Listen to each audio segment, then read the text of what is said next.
వరి వేయడానికి ముందు కేవలం 1000 రూపాయల ఖర్చుతో ఎకరానికి 2 నుండి 5 బస్తాలు అదనంగా పొందవచ్చని మీకు తెలుసా?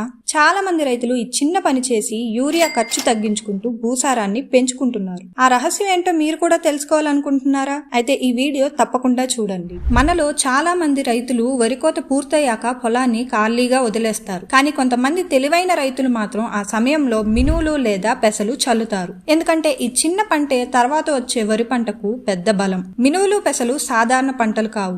ఇవి భూమికి సహజ ఎరువుల ఫ్యాక్టరీలు. వాటి వేర్లపై ఉండే సూక్ష్మజీవులు గాలిలోని నత్రజనిని భూమిలో నిల్వ చేస్తాయి. అంటే ప్రకృతి మనకు ఉచితంగా ఎరువు ఇస్తున్నట్టే. పెసలు లేదా మినువులు పూత దశలో ఉన్నప్పుడు వాటిని భూమిలో కలిగి దున్నితే భూసారం పెరుగుతుంది, నేల మెత్తగా మారుతుంది, సూక్ష్మజీవులు రెట్టింపవుతాయి.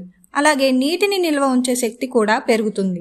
ఇలా తయారైన భూమిలో వరి వేస్తే వేరు వ్యవస్థ బలంగా తయారవుతుంది. ఎక్కువ పిలకలు రావడంతో పాటు మొక్కలు కూడా ఆరోగ్యంగా పెరుగుతాయి. దిగుబడి కూడా పెరిగే అవకాశం ఉంటుంది. వరి పంటకు ముందు మినువులు లేదా పెసలు చల్లడం అనేది ఖర్చు కాదు, అది మనం భూసారంపై పెట్టే పెట్టుబడి. ఈసారి వరి వేసే ముందు ఒక్కసారి ఈ పద్ధతిని ప్రయత్నించండి, ఫలితం మీరే చూస్తారు.